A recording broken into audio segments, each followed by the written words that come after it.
ज्ञानाञ्जनशलाकया चक्षुरुन्मिलितं येन तस्मै श्रीगुरुवे नमः।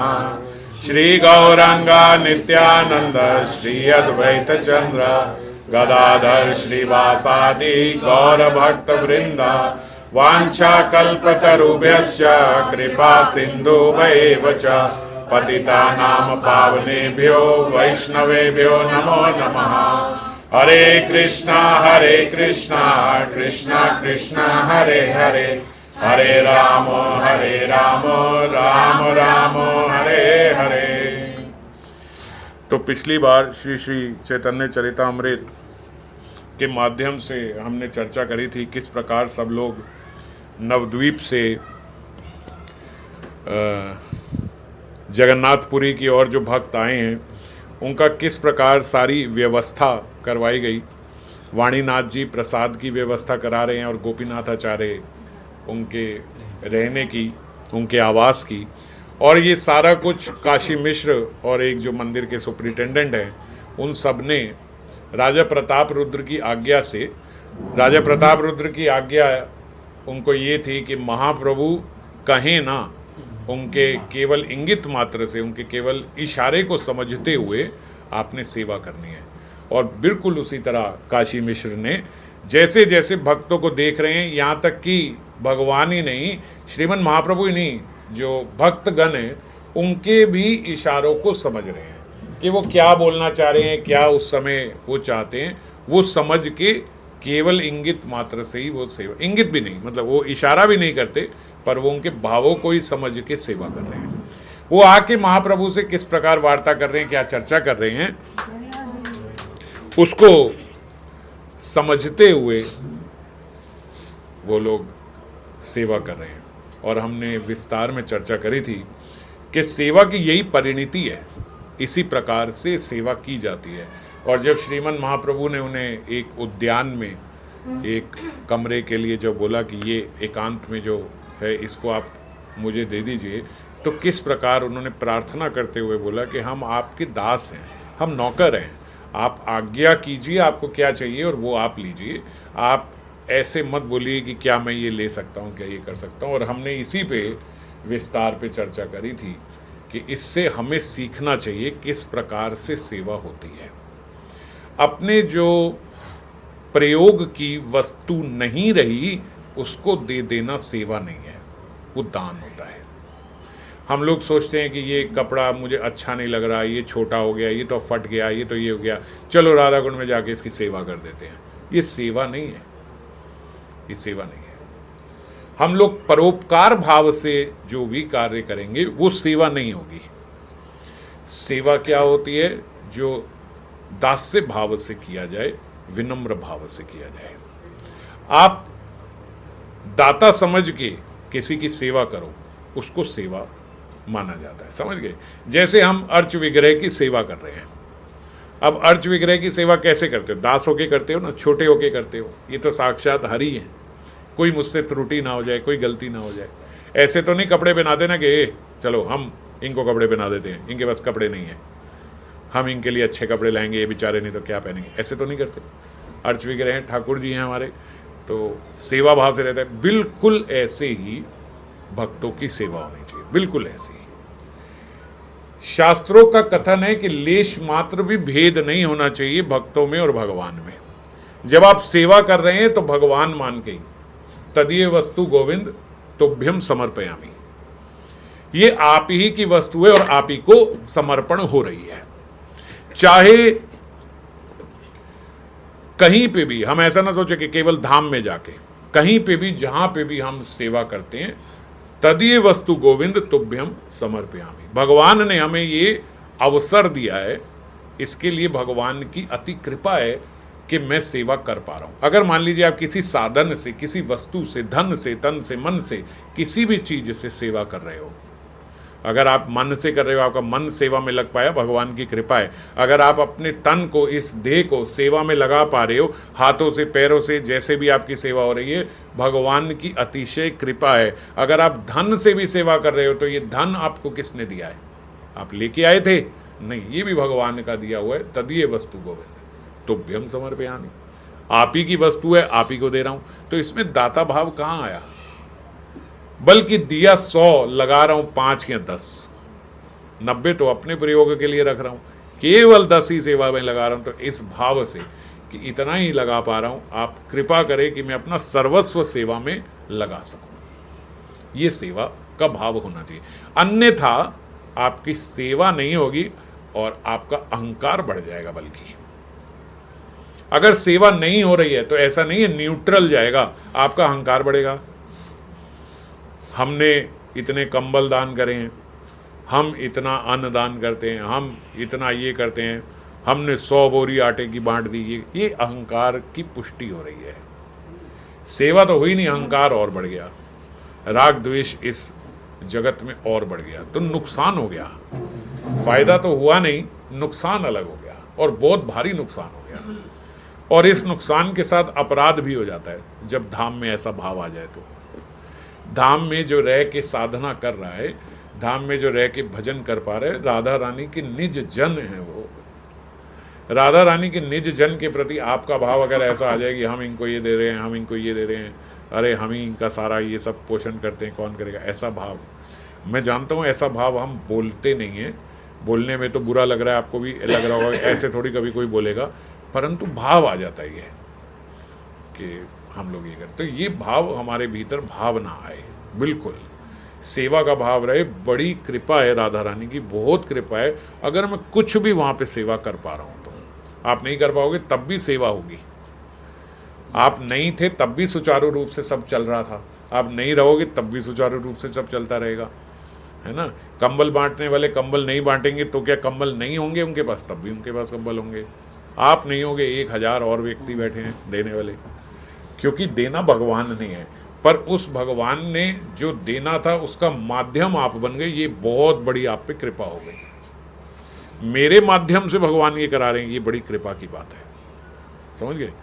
तो बह रही है कृपा, उस बहती हुई कृपा में आप भी बीच में आ गए, ये आप पे कृपा हो गई। इसीलिए सेवा का भाव समझते हुए ही हमें क्रिया करनी चाहिए, कार्य करना चाहिए, नहीं तो सेवा होगी नहीं, अपराध अलग से हो जाएगा। ऐसी सेवा वाली बात है, जैसे हमारे पे कृपा होती है, ठाकुर जी हमारे को सेवा दे देते हैं, तो इन द वेरी स्टार्टिंग तो ये बात याद रहती है, पर अगर एक सेवा कॉन्टिन्यूसली हम करते जा रहे हैं ना, तो बाद में भूल जाते हैं। उसका क्या है? हमारे लिए थोड़ा वो नेचुरल हो जाता है कि, और फिर कई बारी कई जगह, जैसे आप सिर्फ सेवा में ही नहीं, आप कहीं पे भी हम देखें तो ऐसे लगता है कि ये तो मैं ही करूँगा, अगर मैं नहीं करूँगा तो कौन कर पाएगा। मतलब जैसे समझ गए, अब एक सेवा मेरे पास ही है, मैं ही कर रहा हूँ पिछले 8 साल से, 10 साल से, तो ऐसा एक अहंकार आना स्वाभाविक है कि मैं ही कर रहा हूँ, अगर मैं नहीं होऊंगा तो 10 साल से कौन कर रहा होता, आगे कौन करेगा 10 साल तक। देखो पता है क्या है, कुछ चीज़ों में सेवा भी जो होती है, एक तो बिल्कुल निकृष्ट सेवा है, झाड़ू लगाने की सेवा, वो आदमी 10 साल करता रहे, उसके अंदर ज़्यादा अहंकार नहीं आता, वो पता है मैं नहीं लगाऊंगा, 36 लोग और झाड़ू लगा लेंगे। पर पुजारी की सेवा, पुजारी के अंदर अहंकार आना थोड़ा स्वाभाविक हो जाएगा। प्रवचन करने वाले की सेवा, उसके अंदर थोड़ा स्वाभाविक हो जाएगा। क्यों? क्योंकि इसको लगेगा अगर मैं नहीं कर रहा तो कौन ये करेगा, मैंने ऐसी ऐसी टीका दे दी, ये दे दी। तो इस प्रकार की जो सेवाएं हैं, इसमें हमारा बड़ी जल्दी अहंकार बढ़ने का अवसर हो जाता है कि भाई ये करें। पर हम ये समझ के रहें कि जैसे भगवान ने भगवत गीता में बोला, from me comes the remembrance and the forgetfulness. अब जैसे मैं मान लीजिए ग्रंथ का ट्रांसलेशन कर रहा हूँ, मैं प्रवचन कर रहा हूँ, मैं टीका ले रहा हूँ, मैं ये कर रहा हूँ, ये बुद्धि कौन दे रहा है? अभी तक भी मैंने जितना बोला है इतना मैं सोच के नहीं आया था, अभी यहाँ तक अभी मैंने शुरू नहीं करी। चैतन्य चरितामृत जो खोली है, जहाँ से श्लोक से ये शुरू नहीं करी। ये कौन बोल रहा है, ये कौन बुलवा रहा है, ये कौन ये मैसेज देना चाह रहा है? और ये मैसेज आपको भी मिल रहा है और मुझे भी मिल रहा है। आप सोच रहे हो कि मैं सिर्फ आपको सुना रहा हूँ, ऐसा नहीं है, मुझे भी पता लग रहा है कि ये सेवा होती है। ये त्रुटियां मुझसे भी होती होंगी, मुझे भी समझना है कि ये नहीं हो रही है। तो ये कौन कर रहा है, ये कौन कर, ये कोई पावर है, ये भगवान है जो कर रहे हैं। मैंने अभी उदाहरण के तौर पे, क्योंकि ये बात चली है तो बता रहा हूँ, मैं भगवान सामने है, सच बोल रहा हूँ। मैंने बिल्कुल नहीं सोचा था मैं भी सेवा के बारे में बोलूँगा, एकदम बिल्कुल अभी तक भी दिमाग में नहीं था सेवा के बारे में। अब बोल रहा हूँ, अब ये कौन बोल रहा है? तो अगर मैं कभी गलती से भी ये सोचूं कि भाई मैं ये, बहुत ध्यान रखना चाहिए इस बात का, हर समय मूल्यांकन करना चाहिए। जैसे ये प्रश्न आपका आया, प्रश्न आया ही इसलिए क्योंकि मूल्यांकन अभी तक चल रहा है। अगर मूल्यांकन नहीं चल रहा होगा ना तो इतना स्वाभाविक हो जाता है कि ये प्रश्न ही नहीं उदय होगा कि भाई मैं, मेरे लिए ऐसा और नेचुरल हो गया। हम कहें हम तो कर ही रहे हैं सेवा, मुंह से सेवा शब्द निकलेगा मगर सेवा का भाव नहीं होगा। तो हर समय ये मूल्यांकन करना चाहिए, हर समय। जैसे मैं जब भी, आज भी अभी भी कर रहा था कि जब भी मैं ये हारमोनियम में कीर्तन करता हूँ, मैं भगवान का दिल से थैंक्स करता हूँ कि आपने क्या कृपा कर दी कि मैं ये कीर्तन कर पा रहा हूँ। आप चाहो 1 मिनट में सब खत्म हो जाए, क्योंकि सीखा तो है नहीं। सिखाने वाले आप हो, कराने वाले आप हो। बुद्धि घूम जाए, कभी कभी ऐसा होता है बस एकदम कीर्तन के बीच में नहीं समझ में आ रहा तो गए। क्यों? क्योंकि सीखा ही नहीं हुआ। जिसने सीखा हो उसको फिर भी थोड़ा भीतर रहता है, अरे सीखा हुआ है कहाँ जाएगा, 10 साल का अभ्यास है, कहाँ जाएगा। जिसने सीखा ही नहीं है। तो इसीलिए हर समय ये शुक्रिया करना चाहिए, हर समय भगवान का धन्यवाद करना चाहिए, हाथ जोड़ने चाहिए। जो भी आप मुझसे करवा पा रहे हो, ये मैं कर कैसे पा रहा हूँ। अच्छा, सब कुछ ठीक हो, आपकी मानसिक स्थिति ठीक ना रहे, क्या कर लोगे? जितना कुछ कर लो उसमें क्या होता है कि बस कुछ भी समझ में ही नहीं आ रहा कि क्या करना है, बुद्धि घूम गई है। तो ये मानसिक संतुलन ठीक रहे, स्थिति ठीक रहे, शरीर ठीक रहे, हम ये कर पाएं, ये सब कौन करवा पा रहा है? ये सब भगवान ही की कृपा है। तो इसलिए ये सब हर समय याद रखना चाहिए, हर समय, हर क्षण याद रखना चाहिए। आपकी कृपा से ही हो पा रहा, नहीं तो कहाँ से होगा? क्या कर पाएंगे हम? क्या कर सकते? कुछ नहीं कर सकते, कुछ नहीं कर सकते। केवल गुरु की कृपा है और भगवान की कृपा है।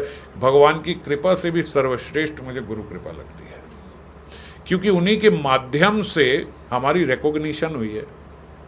अगर वो नहीं है तो बहुत से जन भगवान के, सारे जन भगवान ही के हैं।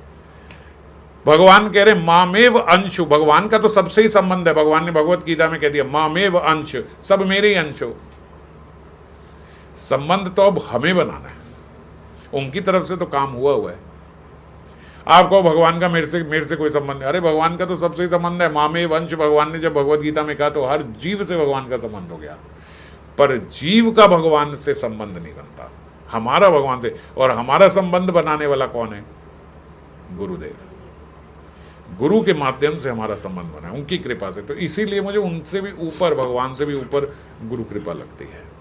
आपने हमारा संबंध जोड़ दिया, वरना आप जब आप नहीं आए थे जीवन में, भगवान का तो तब भी उतना ही संबंध था मेरे से। मैं मानूं या ना मानूं, वो तो मैं उन्हीं का अंश, तो वो तो मुझे अपना अंश तब भी मान रहे थे। तो तब में और आज में क्या फर्क आया? आपकी कृपा का, गुरु कृपा का भेद आया। आपने वो संबंध मेरा बना दिया। तो उन्हीं की कृपा को हर समय, देखो ये क्यों होती है प्रोवोकेशन प्रेयर जो है, जो ये हम मंगलाचरण करते हैं, ओम अज्ञानतिमिरंधस्य, फील करना चाहिए इसे, इसको तोते की तरह नहीं रटना चाहिए। ओम अज्ञानतिमिरंधस्य है क्यों? हर समय कुछ भी करने से पहले लोग पहले मंगलाचरण करते हैं। जैसे मान लीजिए आप ग्रंथ लेखन नहीं कर रहे हो, पहले मंगलाचरण, ट्रांसलेशन करने लगो पहले मंगलाचरण, कथा लेने लगो पहले मंगलाचरण। कई लोग तो, हम लोग इतने पक्के नहीं हैं, कई लोग तो क्या बोलते हैं कि जैसे अगर अभी कथा नहीं कर रहे, आप मेरे से वैसे ही बात कर रहे हो, वैसे ही अगर ऐसे ही कोई बात करने आया ना तो पहले एक बार मंगलाचरण कर लेंगे मन में, फिर बात करना शुरू करेंगे। क्योंकि वो बोलते हैं अब जितनी हरी चर्चा होगी गुरु की कृपा से ही होगी, आप कृपा करना तो ये चर्चा हो पाएगी। तो हर क्षण मंगलाचरण का मतलब धन्यवाद करना, मंगलाचरण का मतलब पहले उनको याद करना, आपकी कृपा से, है ना। ओम अज्ञानतिमिरंधस्य क्या है? आपकी कृपा, आपने मुझे वो चक्षु दिए जो मैं ये देख पाऊं, समझ पाऊं। तो इसीलिए ये हमारे लिए कभी भी, यही हमारी साधना है, कभी भी हमारे लिए स्वाभाविक ना हो जाए। जैसे हमें, मान लीजिए मैं कथा बोल पा रहा हूं, आप कथा सुन पा रहे हो, हम सारे कथा में एकत्रित तो हो पा रहे, ये बड़ी कृपा है। सबसे भौतिक जगत की हैपनिंग नाइट है सैटरडे नाइट, है ना, उसमें आप लोग आके कथा सुन रहे हो, ये बड़ी कृपा की बात है। नहीं तो बड़ा साधारण है, मेरी तो सेवा है, मुझे आना ही पड़ेगा, मगर आप लोग बड़ी साधारणता कह सकते हो कि नहीं आज नहीं आ रहे, आज मन नहीं है, होते होंगे कुछ ऐसे कि भाई आज चलो, आज थोड़ा लेजी फील हो रहा है, चलो नहीं जा रहे, आज हमें कहीं जाना है, चलो नहीं जा रहे, किसी रिश्ते, चलो आज हमारे घर रिलेटिव है, चलो सैटरडे को ये आ रहे हैं, वो आ रहे हैं। तो ये सब कर देने का मतलब क्या है कि आपने इस कृपा को स्वाभाविक समझ लिया। मैं आपके उससे बता रहा हूँ, सबके उससे सबको बताओ ना, तो हमारे उससे इस बात को हल्का लेना, स्वाभाविक लेना कि चलो नहीं गए, क्या हो गया, क्योंकि हम समझ नहीं रहे हैं कि कितनी बड़ी बात है कि हम कथा सुन पा रहे। पता है, जो परमाणु सारे भक्तों के साथ कथा बोलने और सुनने में आते हैं ना, वो ऑनलाइन में नहीं आते। मैं इसीलिए ऑनलाइन भी जब करता हूँ ना, 4-5 भक्तों को सामने बिठाता हूँ। ये भैया बिल्कुल खाली बैठने में रिदम नहीं आएगी, घर वाले ही इकट्ठे हो जाते 4-5। तो ये भैया ये सामने बैठे तो एक जरा वो रहती है, उतना प्रोटोटाइप से होता नहीं कि कैमरा सामने और तुम बोले जा रहे हो, ऐसे आती नहीं। कुछ सुनने वाला होता है तो जरा बोलने का थोड़ा अच्छा लगता है। तो सब लोग जब सब बैठते हैं तो एक अलग बात हो जाती है। आप कभी भी देखना, जो कथा ऑनलाइन में हुई है और जो सबके बीच में हुई है, उसमें एक अलग बात हो जाती है। अब क्या बात है, अब मैं कहूँ मैं बोलने वाला तो मैं वही हूँ, अगर मेरी बात है तो फिर मेरी तो वहाँ भी होनी चाहिए, पर नहीं होती। तो क्या आप सबकी बात है इसमें? सब भक्त साथ में होते, बात अलग हो जाती है। वरना उस वक्त भी भगवान सामने होते हैं और मैं भी होता हूँ, पर वो बात नहीं होती। तो इसीलिए हर क्षण समझना चाहिए, हर क्षण समझिए, हर क्षण अपना मूल्यांकन करना चाहिए। भैया हम कुछ नहीं कर सकते, हमारे में कोई बल नहीं है, कोई हमारा सक्षमता नहीं है कि हम कुछ कर सकें। जो कुछ हो रहा है केवल कृपा से हो रहा है। और ऐसा समझेंगे तो पूरा जीवन सेवा है, पूरा जीवन। आप मान लो आप कोई ग्रंथ का काम नहीं कर रहे, किसी भक्त से बात नहीं कर रहे, कोई हरि चर्चा नहीं कर रहे, आप फैक्ट्री में जाके काम कर रहे हो, लेकिन आपके मन में भाव ही आया कि मैं रोज़ सुबह उठ के 9 बजे पहुंच जाता हूं और रोज़ 9 बजे मैं स्वस्थता से ये सारा दिन भर काम कर पा रहा हूँ। ये किसकी कृपा है? ये गुरु कृपा है। कई बारी जब परिस्थितियां ऐसे हो जाती हैं, तो मैं याद कर रहा था कि कितनी स्वस्थता चाहिए कि हम लोग 30-30 दिन पूरे कथा चल रही है, 40 दिन चल रही है, 60 दिन कथा चल रही है। जब वो लॉकडाउन हुआ था, सब हुआ था, तो ये सब याद आता है तो ऐसे लगता है भगवान की कितनी कृपा है। वरना अभी पीछे जो परिस्थितियां रही हैं, देखो पूरे कार्तिक में एक कथा नहीं हो पाई, तो ऐसे लगता है ना कि देखो परिस्थिति बिगड़ जाए एक सेकंड में, तो अब स्वप्न सा लगता है कि 30 दिन लगातार ले रहे थे तो कोई रुकावट नहीं आई थी, है ना।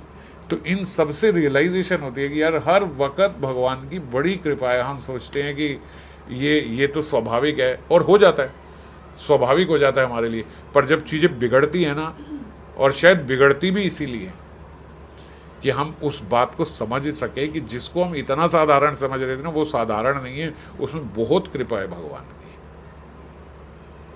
जब उसकी गहराई में जाते हैं, जब देखते हैं, तो ऐसा लगता है कि ये कितनी कृपा है।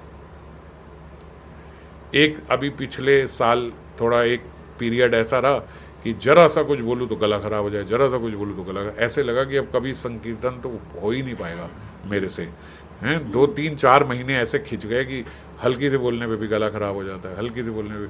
तब रियलाइज़ हुआ कि ये जो हम कीर्तन कर पा रहे हैं इतनी जोर जोर से, ये भी भगवान की कितनी कृपा है। तब मेरे को वो याद आ रहा था, राधा रमण में बैठ के हमने 3-4 घंटे कीर्तन किया। सब उस टाइम ऑलमोस्ट निर्जला ही थे, निर्जला थे। तो निर्जला रह के वहाँ पे 4 घंटे, और लगातार 4 घंटे कीर्तन, वो भी हमारा फर्स्ट टाइम था। खा पी के कभी 4 घंटे नहीं करा, और बिल्कुल कुछ नहीं हुआ। उसके बाद एकदम सब सही से सारे लोग कर रहे थे। अब ये क्या है, ये देखो, अब लगता है कितनी भगवान की कृपा है, राधा रमण जी की, राधा रानी कितनी कृपा भाई, कि उनकी कृपा से ऐसा हो गया। मिल जाएगा तो जब कृपा रहेगी, क्योंकि जो भी हम कर पा रहे हैं ना, ये सब में बहुत कृपा है। इस बात को समझो, बहुत कृपा है। बिगड़ने को एक क्षण, एक आप अब ये मैं साइंस पढ़ा हूँ, बायोलॉजी मैंने पढ़ी है, ये सब आपको बताऊँ। हमारे शरीर के भीतर इतने जीवाणु हैं जितने मनुष्य इस पूरे संसार में नहीं है। इतने जीवाणु तो एक हमारे शरीर के भीतर है, और उससे भी 1 करोड़ गुना ज़्यादा हमारे सेल्स हैं, और उस सेल्स के अंदर भी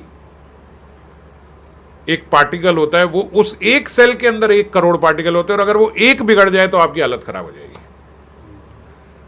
समझो कितना कुछ भगवान हमारे देह के भीतर मैनेज कर रहे हैं।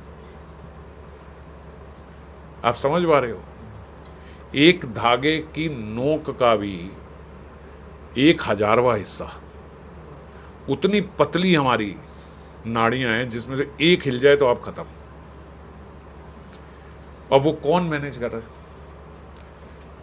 सच बता रहा हूं मैं, कई बार ये आदि से बायोलॉजी ये सब डिस्कस कर रहा होता हूँ, ये सब जो वो पढ़ रही है, ये कर रही है, तो जैसे वो बताती है ना, तो इतनी हैरानी होती है कि हम जो भी ठीक चल पा रहे हैं ना, मतलब पता नहीं भगवान उसके पीछे कितना बड़ा मैनेजमेंट है। एक एक देह के पीछे इतना मैनेजमेंट है। हाँ, और पूरी सृष्टि चल रही है। तो इसीलिए, और अब ये सब देखो, अब थोड़ी सी बात ही, अभी तो मैं विस्तार पे ये नहीं कर रहा, आज पूरी कथा ही हो जाएगी, तो थोड़ी सी भी बात समझ के आप समझ रहे हो ना कि कितनी विशेष भगवान की कृपा है। और उसमें भी जीव अहंकार कर ले, ये मैंने करा ये। एक तो महाभारत में बोला है कि जब जीव एक बार भी अपनी तारीफ कर लेता है ना, तो उसी समय उसको आत्महत्या का दंड लगता है। आत्महत्या एक दंड है, मृत्यु, अपनी खुद मृत्यु कर लेना, ये महापाप माना गया है। इसके बाद जीव को प्रेत योनि मिलती है, सबसे नीच योनि, अगर जीव आत्महत्या कर ले तो। और बोलते जब कोई जीव ये डंका बजाता है, ये मैंने कर दिया है, ये और किसी के बस का नहीं था, तो बोले आत्महत्या जितना फल मिलता है उसको अपनी तारीफ करने का। एक आत्महत्या से प्रेत योनि मिलती है। और जब कोई जीव ये बोलता है तो उसे एक आत्महत्या का पाप मिला। अब कितनी आत्महत्याएं तो कर ली हमने। इतना बड़ा अपराध, इतना बड़ा अपराध क्यों माना गया इसे? क्योंकि आप भगवान की सत्ता समझ ही नहीं रही हो यार। कितनी कृपा कर रहे हैं आप पे, कितनी कृपा कर रहे हैं आप पे। तो इसीलिए केवल सेवा में नहीं, अच्छा हुआ आपने प्रश्न पूछा, देखो कितनी बातें समझ में आई कि केवल सेवा में नहीं, सुबह से लेके शाम तक आप जो कर पा रहे हो, इसमें भगवान की विशेष कृपा है। आजकल क्या क्या बीमारियां नहीं हो जाती हैं, इससे दिल घबरा जाता है। अगर हम थोड़ा समय अस्पताल में रह के देख लेना कि जीवों को क्या क्या बीमारी हो जाती है। अच्छा खासा आदमी बैठा हुआ, अच्छे खासे आदमी की आंखों में ऐसा हो गया, आंखों में ऐसी खुश्की हो गई, अब नॉर्मल खुश्की हो जाती ना, आंखों में ऐसी खुश्की हो गई, उसका इलाज ही नहीं है। बताओ, इतनी छोटी सी बीमारी का इलाज नहीं है। अब क्या है, बोले अब आंख खोली नहीं जा रही क्योंकि खुश्की बहुत हो गया, हर 10 मिनट बाद आई ड्रॉप डालते रहो, गीला करते रहो, चलती रहेगी। क्या बीमारी है, कैसे हो गई? छोटी छोटी ये सब जो हम अब ऐसे लगता है कि हम देख पा रहे हैं ठीक से। भगवान की विशेष कृपा है ये भी कि हम देख भी पा रहे हैं। हाँ, तो हर चीज में कृपा है भगवान की, बड़ी विशेष कृपा है। और कृपा मान के ही ये जीवन व्यतीत होना चाहिए। सारा कुछ जो कर पा रहे हैं कृपा है। केवल भक्ति, सेवा, भजन नहीं है, हर चीज में भगवान की कृपा है। जो भी कर पा रहे हैं भगवान की। और फिर आप तो भगवान संबंध को समझ पा रहे हो गुरु कृपा से। और सर्वश्रेष्ठ श्रीमन महाप्रभु के कृपा अधिकारी हो गए हम गुरु की कृपा से, तो बहुत बड़ी बात हो गई, बहुत बड़ी बात हो गई, बहुत बहुत विशेष कृपा हो गई। और जब इस कृपा को समझेंगे ना, तब इस कृपा को जब हम इधर उधर खर्च कर देते हैं ना उल्टी सीधी चीज़ों में, तो वो भी करते हुए घबराएंगे कि इतनी कृपा भगवान मेरे पे कर रहे हैं, मैं ये कर रहा हूँ, मैं यहाँ व्यर्थ कर रहा हूँ अपना जीवन, मैं ऐसे कर रहा हूँ अपने जीवन में। कितना भगवान मुझे कितना कुछ करके दे रहे हैं और मैं ये कर रहा हूँ यहाँ से। इस प्रकार से जब हमारी बुद्धि होगी तो सारा जो अभी हमने चर्चा करी, अगर ऐसा जीवन हमारा हो जाए ना, तो सारा जीवन भक्ति है, 24 घंटे भजन है। भजन यही तो है। जब भगवान की कृपा को हर समय समझोगे तो फिर भगवान से संबंध भी जानते जाओगे। कृपा के माध्यम से संबंध बनेगा, और संबंध बन जाए हर्षण भगवान से, बस यही चाहिए, यही भजन है, यही साधना है, जो हम पिछली बार चर्चा कर रहे थे कि यही तो करना है। तो सेवा से हम लोग ये चर्चा कर रहे थे कि किस प्रकार गोपीनाथ आचार्य और वाणीनाथ जी ने सारे भक्तों की सेवा करी, काशी मिश्र जी ने, और पड़ीचा जो थे मंदिर के जो सुपरिटेंडेंट हैं, उन्होंने कैसे श्रीमन महाप्रभु के संरक्षण में सबकी सेवा करी। श्रीमन महाप्रभु ने सबको, फिर जितने भी भक्त आए थे सबको आज्ञा दी, समुद्र स्नान करी कर चूड़ा दर्शन, तबे आजी यहाँ आशी करी वे भोजन। आप पहले जाके, अभी मंदिर तो बंद है, तो इस समय क्या बोल रहे हैं कि आप सब जल्दी से समुद्र स्नान कर लो। जो वहाँ समुद्र है जगन्नाथपुरी में, पवित्र माना जाता है वहाँ पे स्नान करना, तो आप वहाँ पे जाके स्नान कर लो। ये गोवा के बीच वाला नहीं है, ये तो धाम का समुद्र है। वहाँ स्नान जो है गंगा स्नान जैसे होती है, ऐसे वहाँ समुद्र स्नान है। तो आप समुद्र स्नान कर लो और उसके बाद मंदिर का चूड़ा, यानी जो चक्र है मंदिर के ऊपर, उसके आप दर्शन कर लीजिए। ऐसा माना जाता है जगन्नाथपुरी में चक्र दर्शन करना और जगन्नाथ जी के दर्शन करना एक समान है। तो कई सारे वहाँ ऐसा भी है ना कि ये लोग मंदिर के अंदर प्रवेश उनका मना है, तो उन लोगों के ऐसा बोला जाता है कि जगन्नाथ जी कृपा करके अगर आप चक्र के दर्शन कर लो तो वो जगन्नाथ जी के ही दर्शन माने जाएंगे। तो महाप्रभु ने जब दर्शन बंद होता है तो उस समय उनको बोला कि आप चक्र के दर्शन करके तबे यहाँ आसी, आप फिर सारे के सारे यहाँ आ जाओ, करीब भोजन, फिर हम भोजन करेंगे, सब लोग प्रसाद पाएंगे। इसके बाद श्रीमन महाप्रभु गए हरिदास ठाकुर जी से मिलने। हरिदास ठाकुर जी हमने पिछली बार चर्चा करी थी, वो आए नहीं, निकट आए नहीं कि नहीं मैं वहाँ आऊँगा ही नहीं। कहीं किसी जगन्नाथ मंदिर के किसी भक्त का मुझसे स्पर्श हो गया तो उनको स्नान करना पड़ेगा, अपने आप को ऐसा समझते हुए वो वहाँ आए नहीं। और महाप्रभु भी उनका ऐसा भाव जान के बड़े प्रसन्न हुए थे, पिछली बार हमने चर्चा करी थी।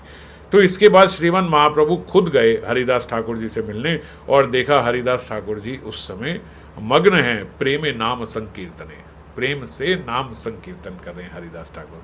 प्रभु देखी पड़े आगे दंडवत हाय, प्रभु आलिंगन कोयला तार उठान। जैसे ही देखा कि प्रभु आए हैं, फटाफट से हरिदास ठाकुर जी ने दंडवत करी और प्रभु ने उनको उठा के आलिंगन किया। दुई जने प्रेमावेशे करेन क्रंदन, और दोनों जने प्रेमावेश में एक दूसरे के गले लग के क्रंदन कर रहे हैं, रो रहे हैं। हरिदास कहे प्रभु ना छुइयो मोरे, मुई नीच अस्पर्शीय परम पामरे। अरे अरे जी, पहले तो प्रेमावेश हो गया, प्रेमावेश में पता नहीं लगा आलिंगन में, और फिर जैसे ही थोड़ा बाह्य आवेश हुआ तो उस समय हरिदास कहे प्रभु ना छुइयो, मेरे को आप स्पर्श मत कीजिए, मैं अस्पर्शीय हूँ, मैं परम पामर हूँ, आप मुझे स्पर्श मत करो। देखो नाम जो होता है ना, अभी हम जो चर्चा कर रहे थे, खास करके नाम जीव के भीतर विनम्रता लाता है। भक्त, कई संत महात्मा बोलते ही हैं कि नाम बनाई नम धातु से है। नाम किससे बना? नम धातु से। नम यानी नम्रता, नमस्ते, नम धातु से ही नाम कहलाया गया है। तो और नाम करते हुए बोलते भक्त अपने आप में देख ले कि अगर नाम करते हुए नम्रता उसके भीतर नहीं आ रही है तो समझ जाओ अभी नाम में बहुत अपराध हो रहे हैं, यानी कि नाम आपका ठीक से नहीं चल रहा, आप नाम ठीक से नहीं ले रहे। नाम अच्छे से होगा तो स्वाभाविक विनम्रता आएगी, ये नाम का प्रभाव है। ऐसा हो ही नहीं सकता कि नाम का ये प्रभाव ना हो। हम देखते हैं 10-10 साल हो गए मगर स्वभाव बिल्कुल वैसे का वैसे ही। अरे हमारा क्रोध तो बिल्कुल गया नहीं, बल्कि और बढ़ गया है, बल्कि अहंकार और बढ़ गया है, विनम्रता हमारे अंदर आई नहीं। तो क्या हुआ? आपने केवल माला घुमाई है बस, आप ठीक रूप से नाम लिए नहीं नाम के प्रति, बल्कि अपराध हो गया। ये नहीं तो नाम जापक का पहला लक्षण है। जब कोई नाम करने लगता है शुरू शुरू में तो हम देखते हैं ना, जैसे ही भक्त बनता है उसके भीतर विनम्रता, स्वाभाविकता आ जाती है, पर कुछ समय के बाद फिर अपराध करते करते करते करते वो विनम्रता चली भी जाती है। ये जनरली देखने में मिलता है भक्तों में। तो भक्त को अविद्या से, यहाँ के कल्मशों से हटा के अमृत तत्व प्रदान करने वाला जो है वो नाम है। ये नाम का प्रभाव है। नहीं तो जो अगर ये नहीं आ रहा हमारे अंदर तो मानो हमने सिर्फ माला घुमाई है, बस साधना नहीं करी हमने कुछ भी। माला घुमाने का मतलब कि हम लोग टीवी देखते हुए माला कर लेते हैं। अरे आज तो अभी बहुत रात हो गई, 32 माला रहती है तो नींद आ जाएगी, चलो मोबाइल निकाल लिया। तो मोबाइल देखते हुए, टीवी देखते हुए, या फिर बड़े प्रसन्न होते हैं कि हम कोई आगे चल आ जा, अच्छी बात है, मेरी बहुत माला भी रहती थी, अपना बातचीत में माला भी कर ली, नहीं तो मेरे को अकेले बैठ के करता नींद ही आ जाती है। तो ये बड़े प्रसन्न होते हैं कि हम चलो बात करते करते करें। इसको बोलते हैं केवल माला घुमाना, बस माला घूम रही है, आपका अहंकार पुष्ट हो रहा है कि आप इतने नाम कर रहे हो, नाम हो नहीं रहा है। बात करते करते नाम नहीं करना चाहिए। जो दिन रात ऐसा सोचे कि कोई क्षण मेरा नाम के बिना ना जाए, वो बात करते हुए कर रहे हैं ना, वो सही है, क्योंकि वो माला करते हुए बात नहीं कर रहे, वो बात करते हुए भी नाम ले रहे हैं। भेद है। जो आपकी नियमित माला है, वो नियमित माला में बात नहीं होनी चाहिए। महात्मा ये बोलते हैं कि 4 घंटे का कम से कम जो नाम लेता है, जो भी नाम जापक है, जो भी नाम जापक है, ये नहीं बोला उन्होंने कितना नाम लेने वाला, जो भी नाम जापक है, 4 घंटे का मिनिमम उनको मौन रखना चाहिए रोज। ये बहुत से महात्माओं ने बात बोली है, मतलब लगभग जितने सिद्ध महात्माओं के प्रवचन सुने हैं, कहीं ना कहीं उन्होंने ये बात बोली है कि 4 घंटे मौन रहे। आप वो मत बोलना रात को सो जाते हैं 6 घंटे तो मौन हो ही जाता है उसको छोड़ के 4 घंटे का मौन बिल्कुल साधक के लिए जरूरी है। 2-2 घंटे करके कर लो, सुबह 2 घंटा, शाम को 2 घंटा। हाँ, उसमें भी तो होता है आधा पौना घंटा। तो डीटी वर्शिप में भी मौन ही होना चाहिए। ये मैंने कई बार बोला, अर्च विग्रह की सेवा करते हुए भी मौन होना ही चाहिए। और सुबह की माला जो है, मैंने अब अभ्यास बनाया कि वो माला भी एकदम गायत्री की तरह ही, कि उसमें कुछ बोलना ही नहीं, कुछ आ भी जाए तो जैसे गायत्री में ही इशारे से कुछ बोल देते हैं, इसी प्रकार से बोल के उस समय मौन रहे। यही सब महात्माओं की बात सुन के समझ गए। तो नाम लेते समय भी मौन होना चाहिए। उस समय केवल नाम ले रहे हैं, केवल नाम ले रहे हैं। और हो सके तो जो सुबह की माला है वो एक ही जगह बैठ के माला होनी चाहिए। इससे क्या होता है, इससे थोड़ा शुद्धिकरण होता है हमारा विचारों का। जो हमारे इधर उधर मन भागता है ना, तो अगर एक स्थान बन जाए, जैसे मैंने कई बार पहले भी बताया कि इनको कोई कंट्रोल कर लो एक बार, ये बहुत ही ऐसे बार बार कर रहे हैं, एक इसको बुला के लाओ जरा। तो जैसे मैं कई बार चर्चा करता हूँ ना कि हम लोग कहीं घूमने गए, वहाँ पे हमने 1-2 गाने सुने, तो जब वो गाने सुने तो वो जगह ध्यान आ जाती है ना। या फिर दोबारा आप उस जगह पे जाओगे तो वो गाना ध्यान आ जाएगा कि यहाँ पे हम ये सुनते हुए ऐसे घूमे थे, इस प्रकार से। तो ऐसे क्या है, अगर एक ही स्थान पे बैठ के रोज नाम लेते हो ना, तो जब आप उस स्थान पे बैठोगे आपके मुख से नाम ही निकलने लगेगा, वो स्वाभाविक हो जाएगा। क्या हो रहा है, आवाज नहीं आया वहां से। तो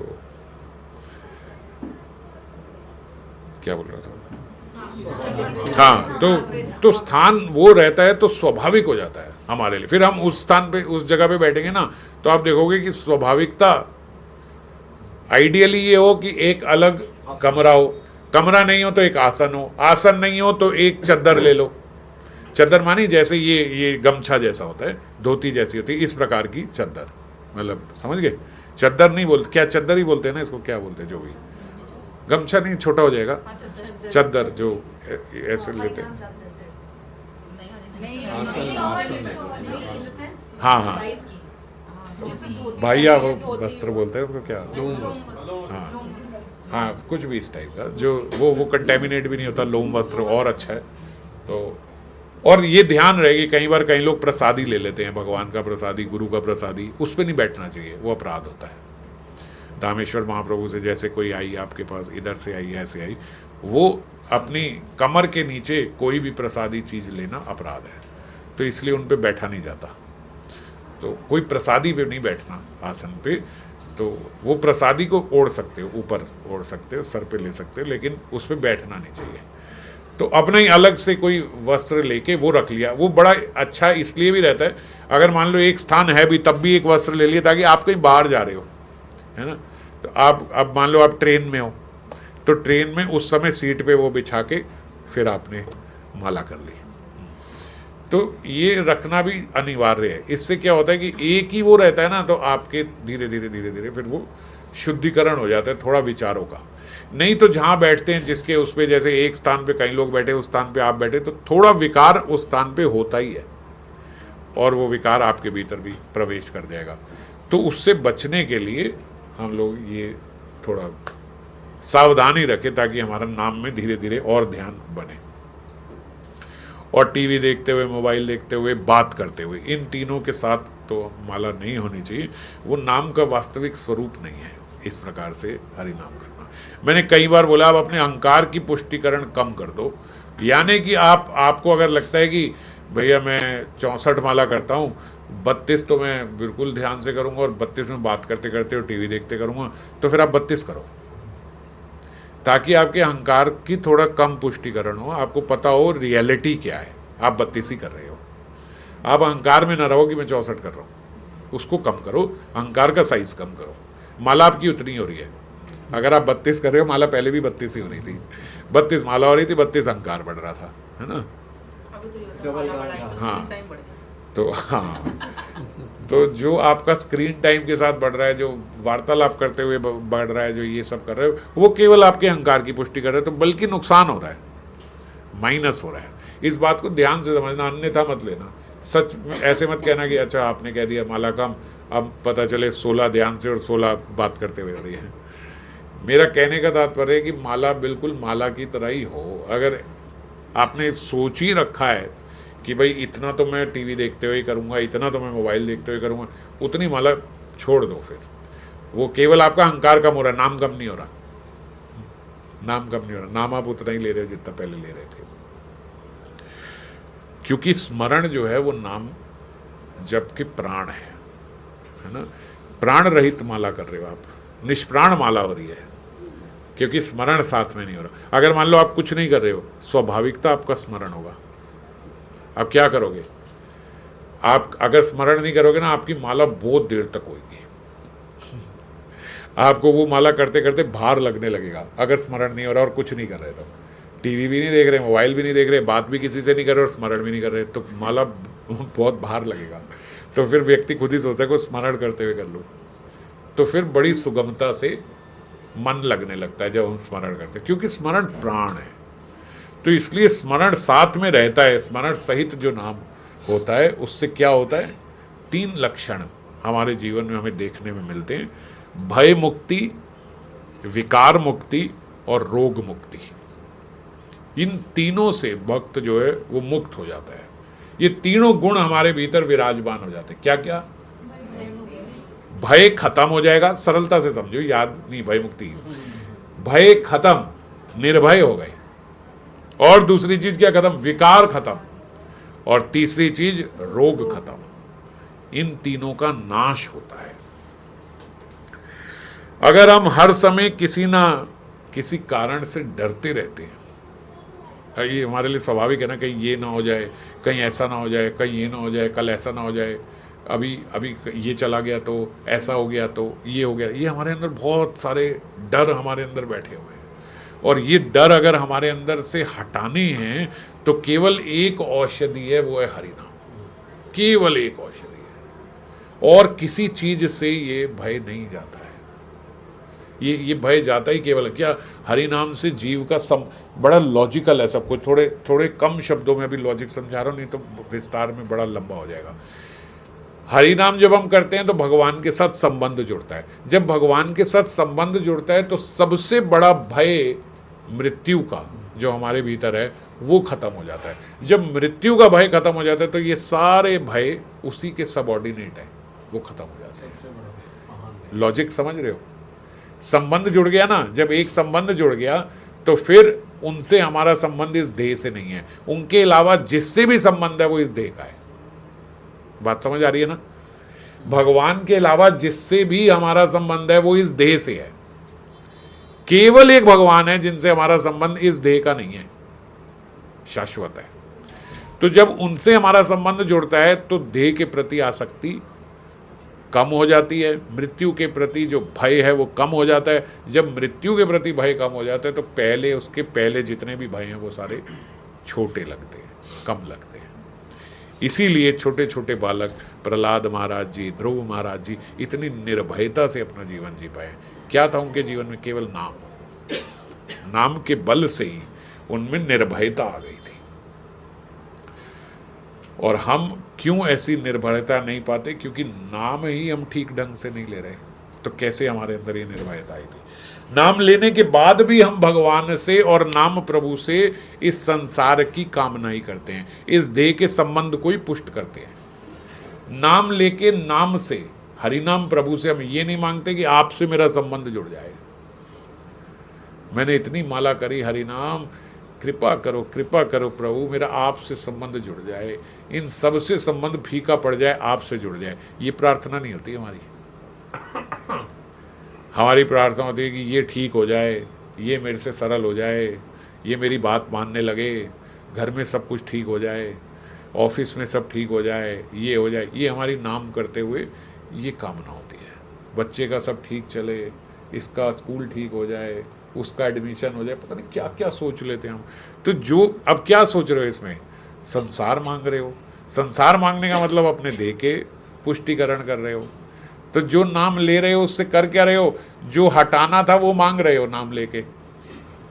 ये इतनी बड़ी बेवकूफ़ी है कि आप किसी डॉक्टर के पास जाओ, उससे दवाई मांगो और कहो डॉक्टर ऐसी दवाई दे दो थोड़ा रोग और पुष्ट हो जाए। कभी बोलोगे? कोई भी नहीं बोलेगा। लेकिन नाम में आप यही करते हो।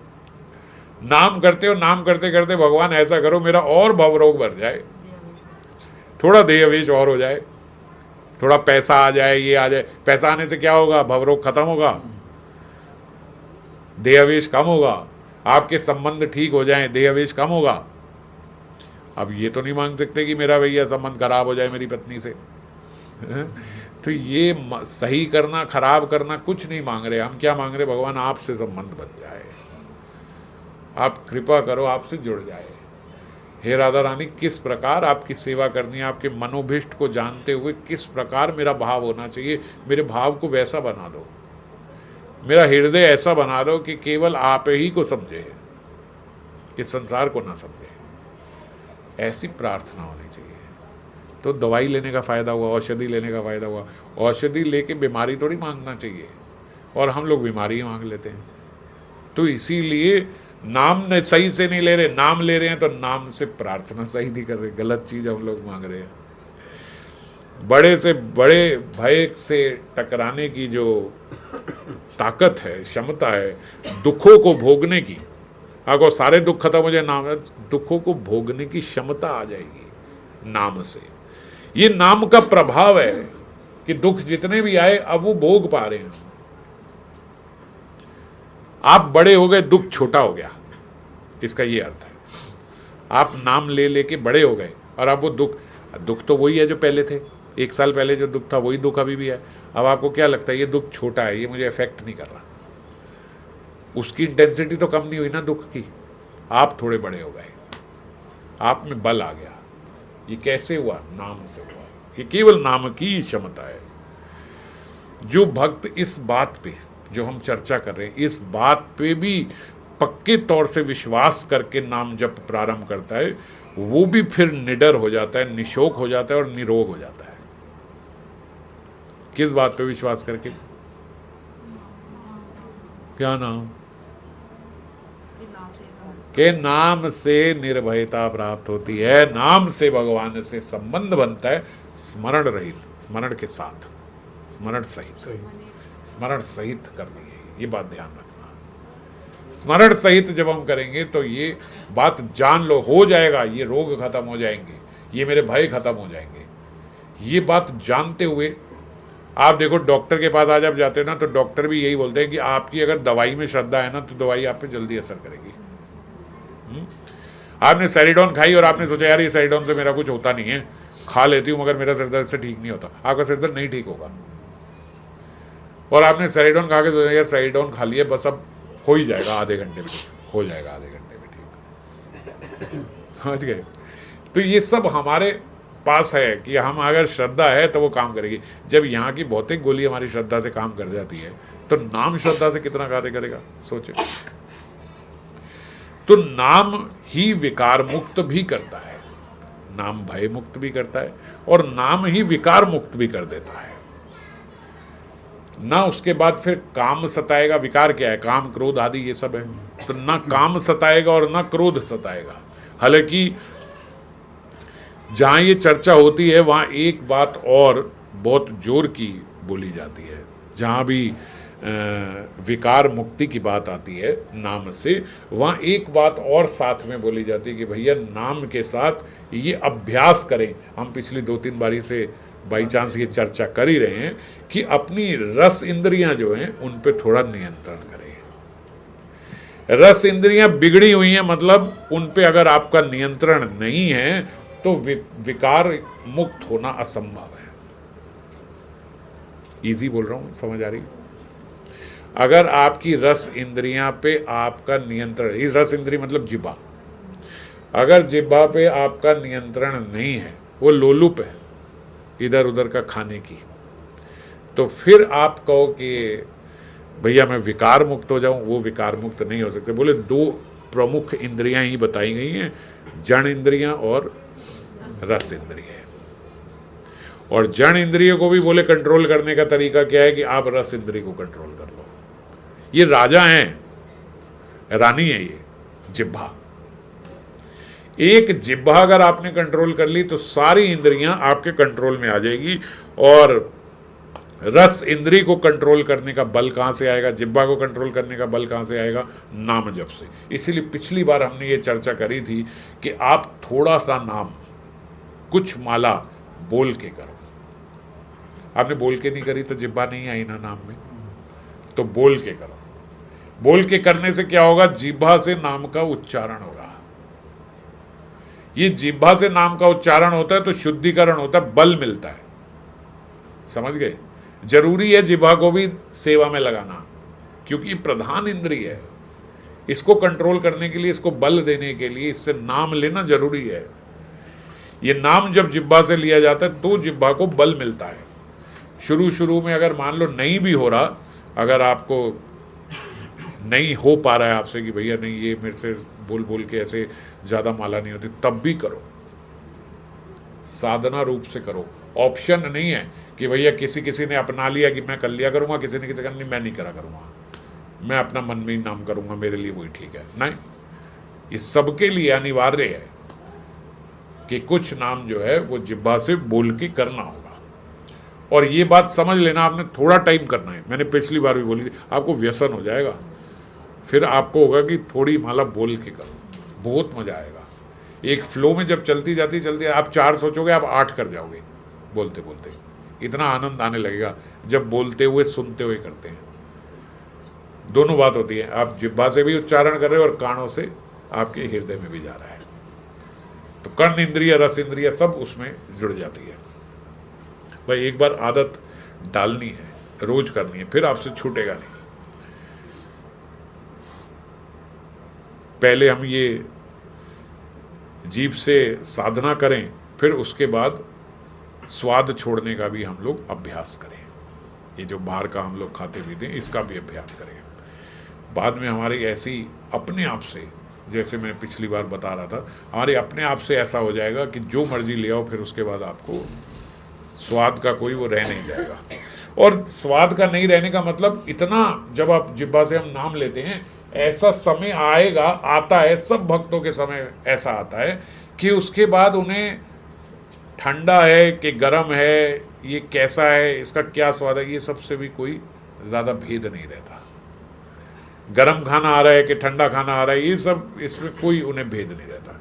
और जब ऐसी स्थिति सोचता हूँ मैं कि ऐसी स्थिति कि भाई कोई फ़र्क ही नहीं पड़ता कि जो भी आ रहा है वो सब अच्छा ही लग रहा है, सब में मज़ा ही आ रहा है, ऐसे लगता है, तो सोच के ही इतना अच्छा लगता है कि कितनी ज़बरदस्त स्थिति है कि उन्हें अब खाने से कोई वो नहीं है कि भाई और कितने लोगों को, मैंने भौतिक लोगों को ऐसा देखा है कि नियंत्रण करते करते ऐसा कर लिया कि उन्हें पता ही नहीं लगता कि इसमें नमक कम है, इसमें ज़्यादा है। मैंने ऐसे लोग देखे नमक है ही नहीं, वो खा रहे हैं, उन्हें पता ही नहीं है। उनकी गृहस्थ, उनकी पत्नी ने बाद में खाया, उन्होंने बोला इसमें तो नमक ही नहीं है।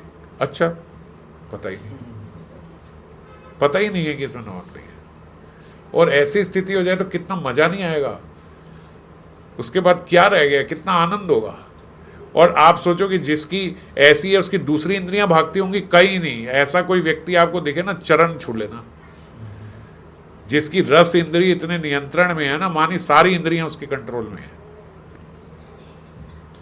पता ही नहीं लग रहा कि नमक है कि नहीं है, चीनी है कि नहीं, कोई दूसरा खाता है वो बताता है कि इसमें ये, उन्हें कोई पता नहीं लगता। ऐसे नहीं नाटक कर रहे हैं, उन्हें पता ही नहीं लगता। ये सब में स्वाद आ रहा है, सब सही लग रहा है, क्योंकि इसमें स्वाद की उन्होंने वांछा ही नहीं करी कि इससे ये करना है, इससे ये करना है, ऐसा खाना है, इससे कोई लेना देना नहीं है। और हमारी ऐसी स्थिति हो जाए तो आनंद हो जाए, मीठा खाने का मन ना करे, चटपटा खाने का मन ना करे, आज ये खाने का मन करे, आज वो खाने का मन करे, आज ऐसे खाने का मन कर रहा है। और कैसे होगा ये? नाम उच्चारण करने से, नाम उच्चारण करने से और कुछ दिन बलपूर्वक नियंत्रण करने से। आप कहो आज मैंने नाम उच्चारण किया कल हो जाएगा, ऐसे तो नहीं होगा ना। जब भी कोई रोग होता है तो दवा भी दी जाती है और परहेज भी बताया जाता है। दवा क्या है, औषधि क्या है, नाम।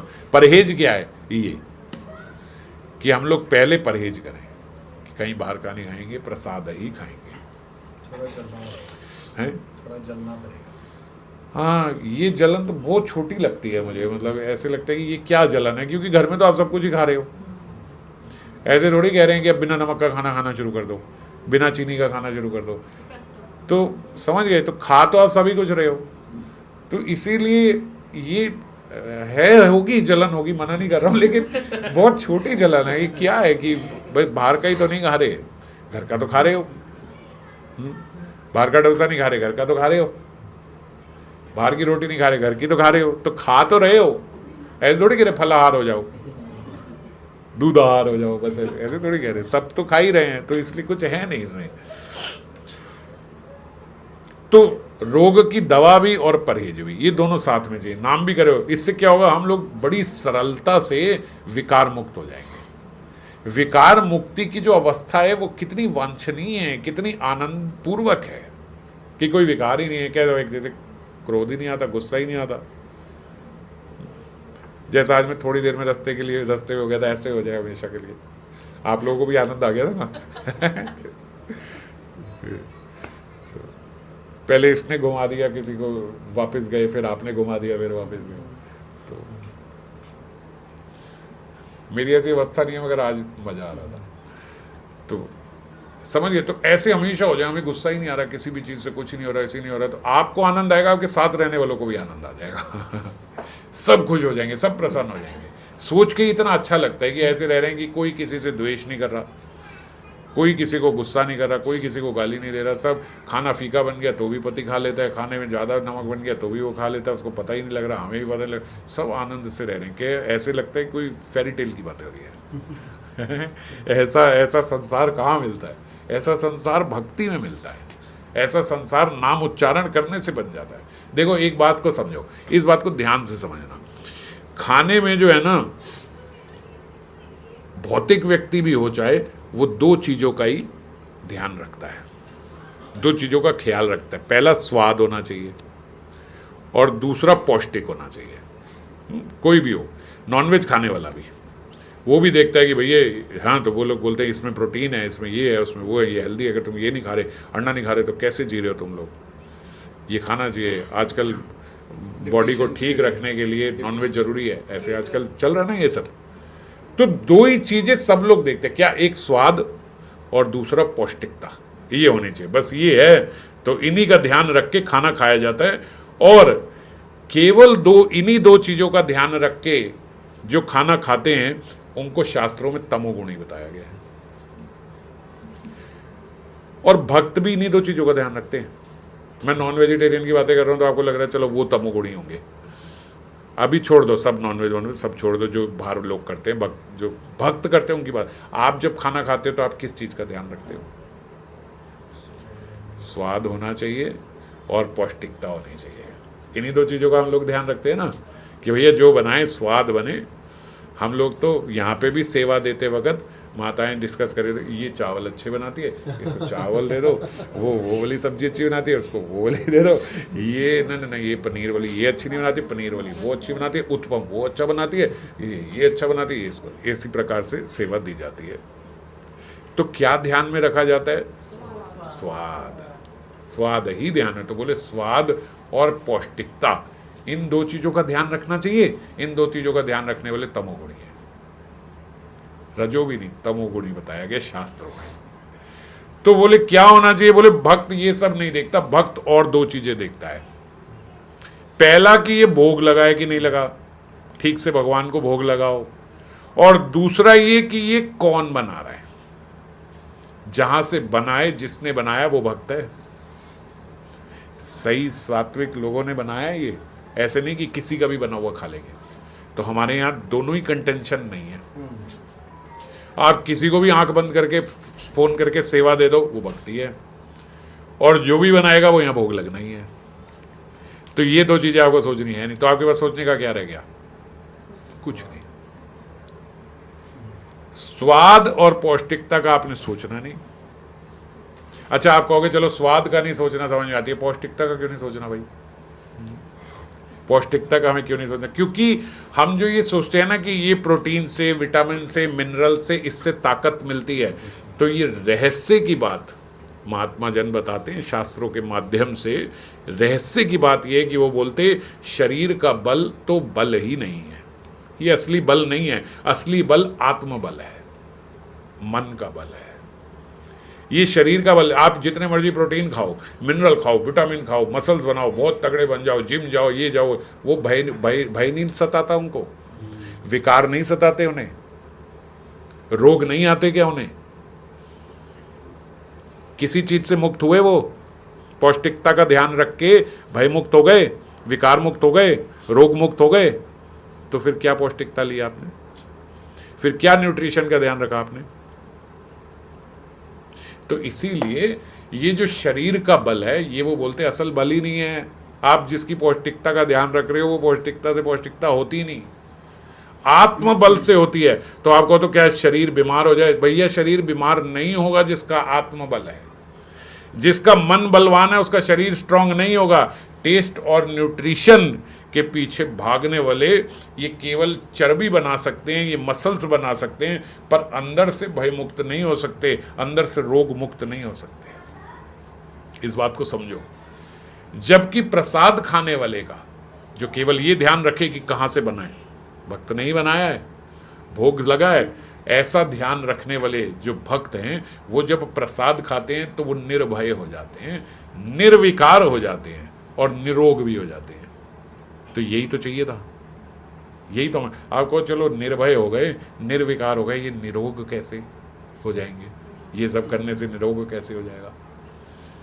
अगस्त्य ऋषि जो थे ना, वो एकदम दुबले पतले से थे। अगस्त्य ऋषि बहुत तगड़े मसल मैन ऐसे नहीं थे वो। और वो अगस्त्य ऋषि पूरा का पूरा समुद्र पी गए थे, पूरा समुद्र पी गए, कुछ नहीं हुआ उन्हें। आप 2 गिलास समुद्र का पानी पी लो, आपको 4 दिन तक इंडाइजेशन हो जाएगा। हाँ समुद्र का थोड़ा पानी अंदर चले जाए, ऐसे नहाते नहाते ही वो हो जाए, तो उसी में आदमी की हालत खराब हो जाती है। और वो क्या पी गए? पूरा ये देखो, ये हम क्योंकि ये सुनते हैं ना, ये हमारे लिए बड़ी स्वाभाविक सी हो जाती है।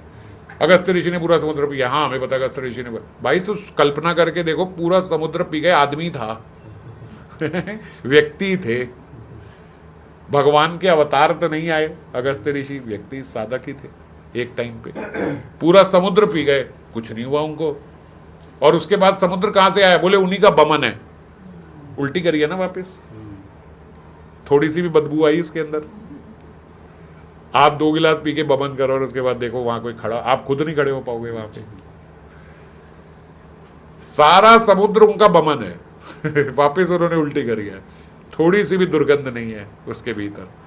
ये कौन सी पौष्टिकता से आया है उनके भीतर? कौन से पौष्टिकता का ध्यान रख के खाना खाया था तो ऐसा हो गया? प्रसाद रूप से खाया तो ये हुआ। एक ऋषि की हड्डियों से उनका वृतासुर का शस्त्र भी बना था। यही है दधीची महाराज, दधीची महाराज।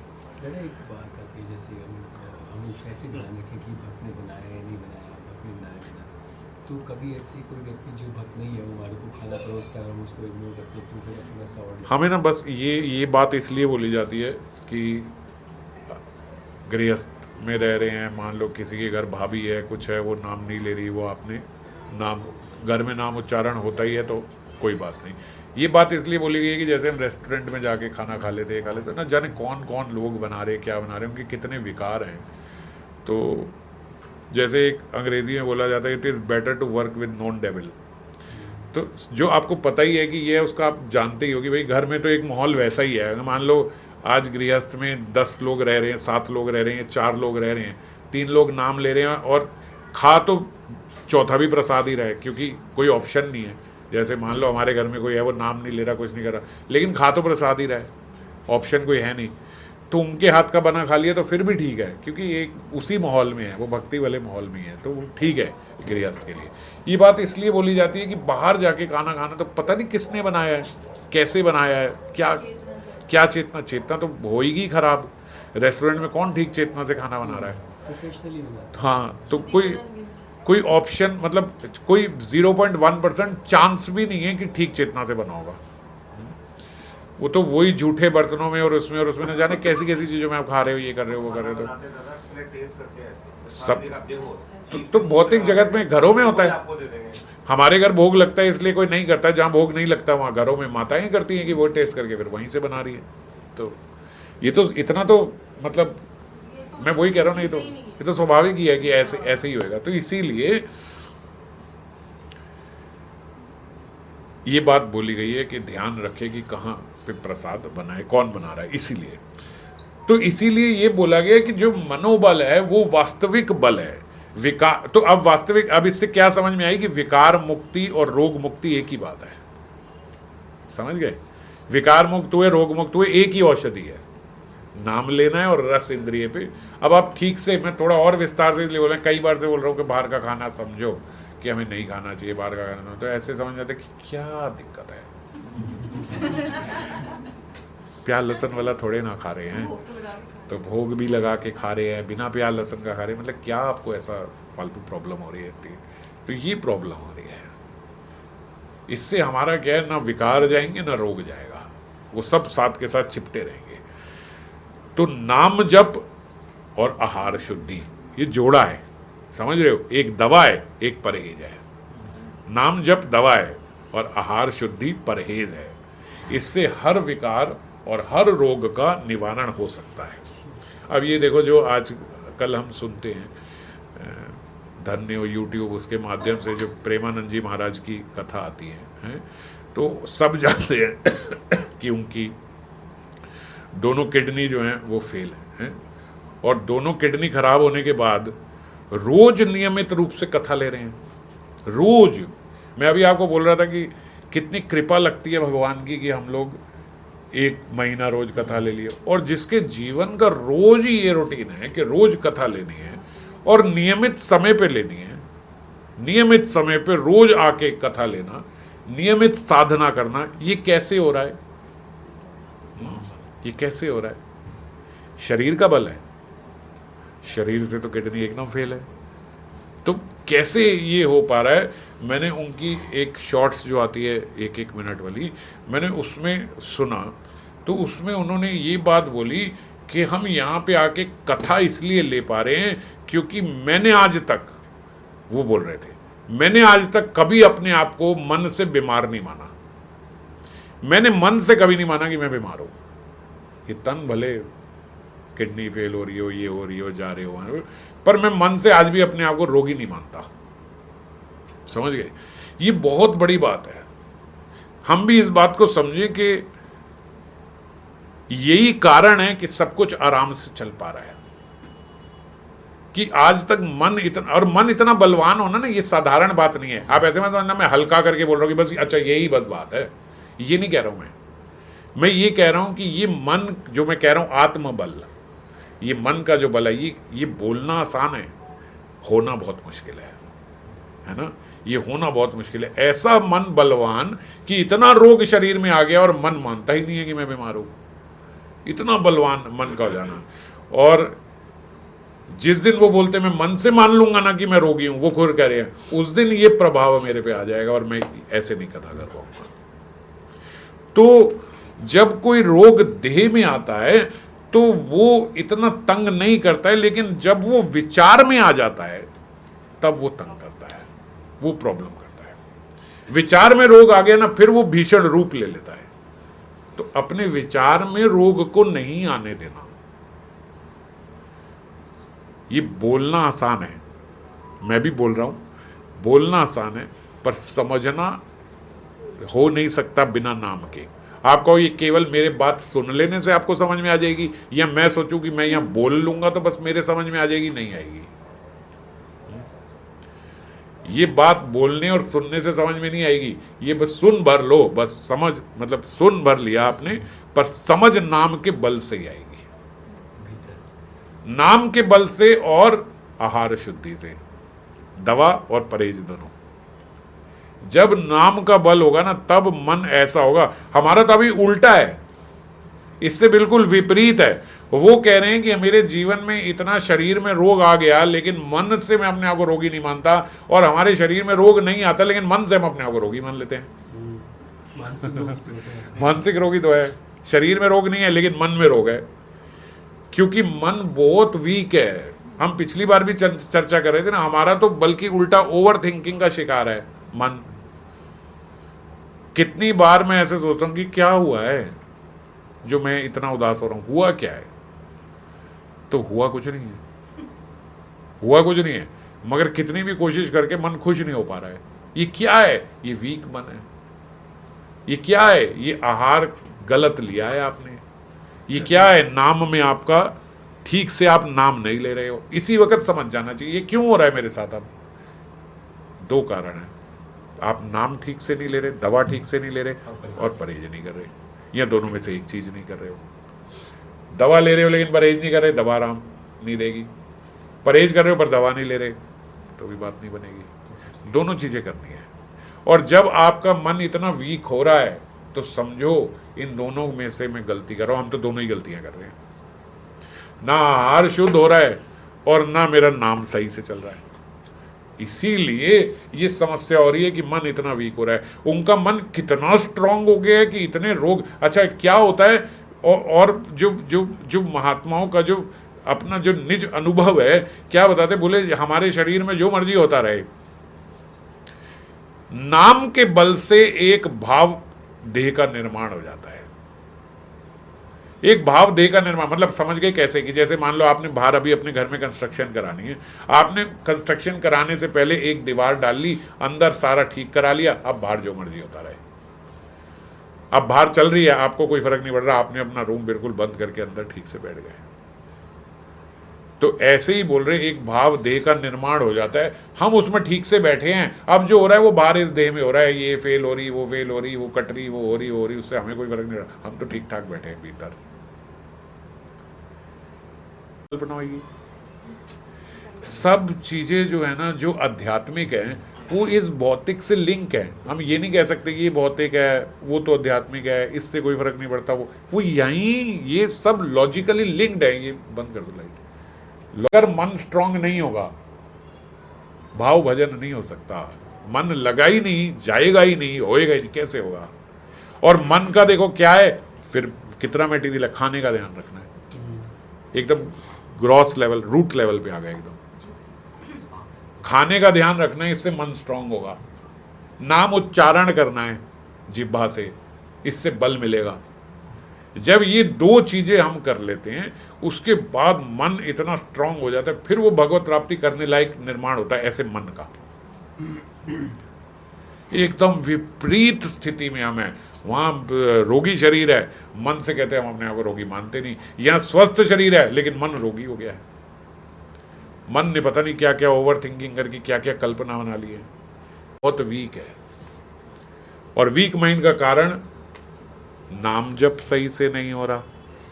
सोते सोते, रोते रोते, बात करते हुए, टीवी देखते हुए, ये करते हुए, वो करते हुए, ऐसे नाम हो रहा है। जितना करो बिल्कुल स्मरण करते हुए नाम करना है, और कोशिश करो मौन रहते हुए।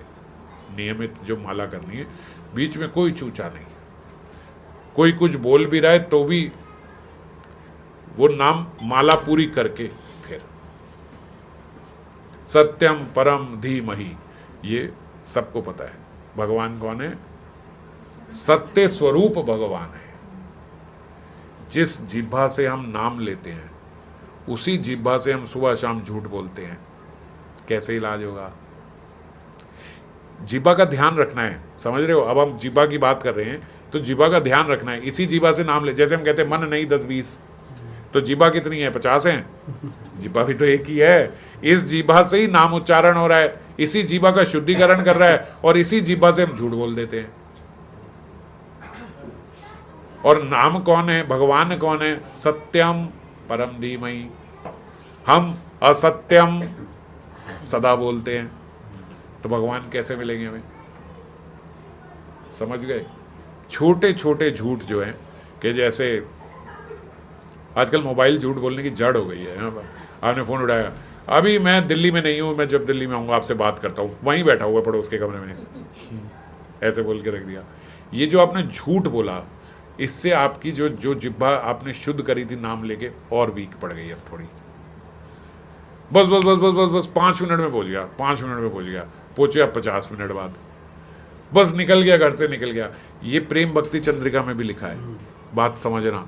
ये छोटी बातें लगती है ना, ये बहुत बड़ा मूल देना पड़ता है आपको इसका। हमारा भजन चला जाता है इससे, क्योंकि जिस जिह्वा से नाम लेना था उसी जिह्वा से आप झूठ बोल रहे हो। आपने अपनी जिह्वा को स्ट्रांग बनाया, नाम ले लेके और फिर शाम को ये सारे कार्य कर दिए। मौन क्यों रहना है? जिह्वा को स्ट्रांग करने के लिए।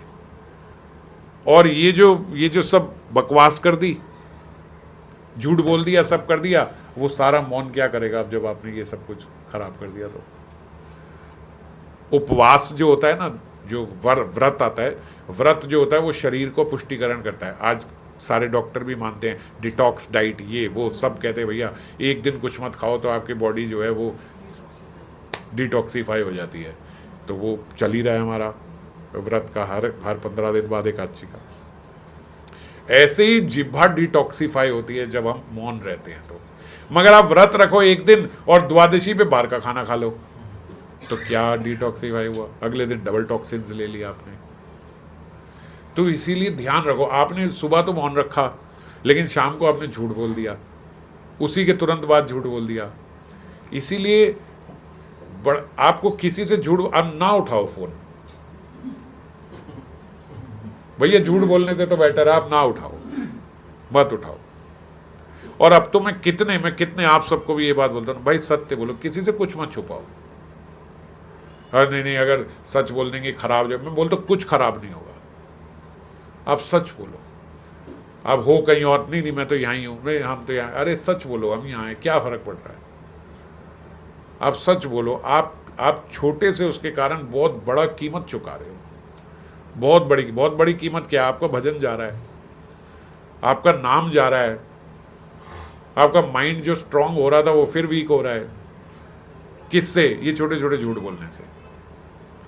आप किसी भौतिक संसारिक व्यक्ति के घर जा रहे हो, कोई भक्त के घर भी नहीं जा रहे, उसका फ़ोन आया, हाँ भाई कहाँ हैं, और हम अभी घर पे ही हैं, बस निकल गया, बस पहुँचने वाला हूँ, अभी आप घर पे ही हो, अभी 10 मिनट तो आपको निकलने में है। आपका जो भजन का कुछ अंश है वो उसके पास चला गया आपके ये बात बोलते ही, और आपकी जिह्वा और टॉक्सीफाई हो गई। जो स्ट्रांग होनी थी नाम लेने से, वो भी खराब, 2 नुकसान हो गए। और भजन का कुछ अंश बोलते हमारा चला जाता है जब हम झूठ बोलते हैं, तो जिससे हमने झूठ बोला है। और खुद सोच लो कि कितने जीवन में झूठ बोलते हैं, कितने दिन में झूठ बोलते हैं, और कितना नुकसान हमारा हो रहा है। और ट्यूशन पढ़ाने जाओ, बच्चे का फ़ोन है, आ रहे हो, हाँ बस तेरे घर के रास्ते में हो, और अपने घर में समोसे खा रहे हो, हैं, तो नुकसान हो गया। आपका भजन भी चला गया और आपकी जिह्वा का भी नुकसान हुआ, 2 नुकसान हो गए। तो इसीलिए बहुत ध्यान रखना होगा। अब बहुत सारी और बातें हैं, तो बहुत ध्यान रखना होगा तब जाके, क्योंकि नाम ठीक हो जाए, हम यही चाह रहे हैं ना, नाम ठीक हो जाए। हम इतने समय से नाम तो ले रहे हैं पर ठीक नहीं हो रहा है, वो बल नहीं आ रहा है। वो बल इसलिए नहीं आ रहा है क्योंकि हम ये सब खराब करते जा रहे हैं साथ। जितना सफाई करते हैं उतना कीचड़ डाल देते हैं, जितना सफाई करते हैं उतनी खराब हो जाती है। तो इसको ध्यान रखने के लिए ध्यान रखो। कुछ बातें अब मैं ज़्यादा अभी नहीं बोल रहा, आगे जाके बोलूँगा और इस पर थोड़ा और चर्चा करेंगे। पहला कि हम लोग सुबह जो भी दिन में नाम करें वो टीवी मोबाइल बातें करते हुए नहीं करें, कोशिश करें मौन रहते हुए, नियमित माला मौन रहते हुए करें जो हम कर रहे हैं। अगर बोलना भी पड़ रहा है तो माला के बीच में नहीं, माला करके फिर बोल लें जो हम ये करें, ठीक है। दूसरा, हम लोग आसन का ध्यान रखें। एक आसन बना ले अपना, सब कि भैया उसी आसन पे बैठ के हम हर जगह, तो जहाँ भी जाओ, दिल्ली से बाहर जाओ, कहीं जाओ, आप वो आसन साथ में लेके जाओ, उसमें करें। इससे थोड़ा बाहर से बल मिलेगा हमारे को ध्यान लगाने में। प्राण है हमारे, स्मरण स्मरण करते हुए करें।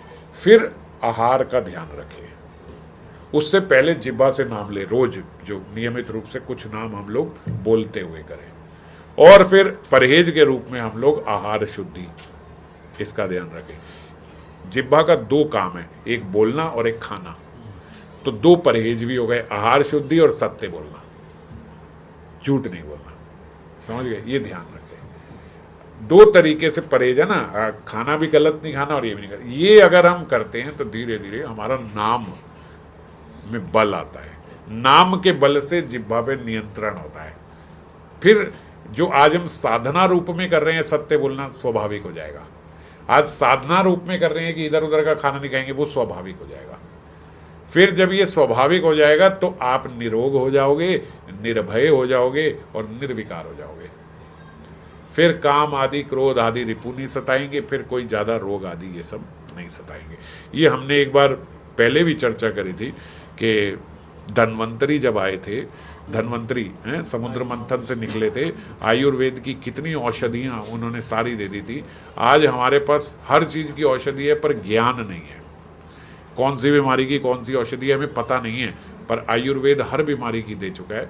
और फिर भी, क्योंकि धन्वंतरी भगवान है, साक्षात भगवान का स्वरूप है, फिर भी सारी औषधि देने के बाद उन्होंने ये बात बोला कि अगर फिर भी कोई रह जाए या तुम्हें नहीं पता है कि इसकी ये औषधि है वो औषधि है, तो भी अच्युतानंद गोविंद नाम उच्चारण भेषजात नाशयंती सकल रोगा।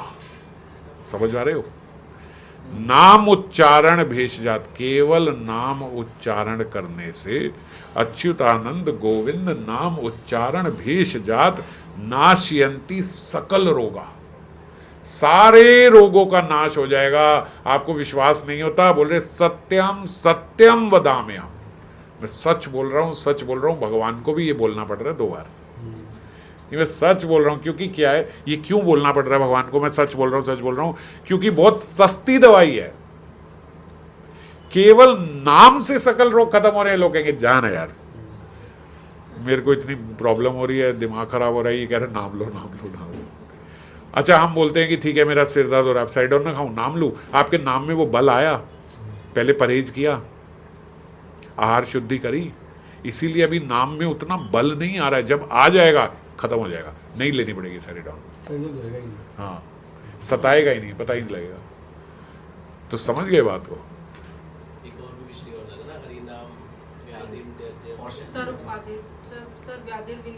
हाँ, है तो और भी हैं बहुत हैं। ये तो नाम संकीर्तन यस्य सर्व पाप प्रणाशनम, श्रीमद् भागवतम, प्रणामो दुख नाशनम तम नमामि हरिम परम।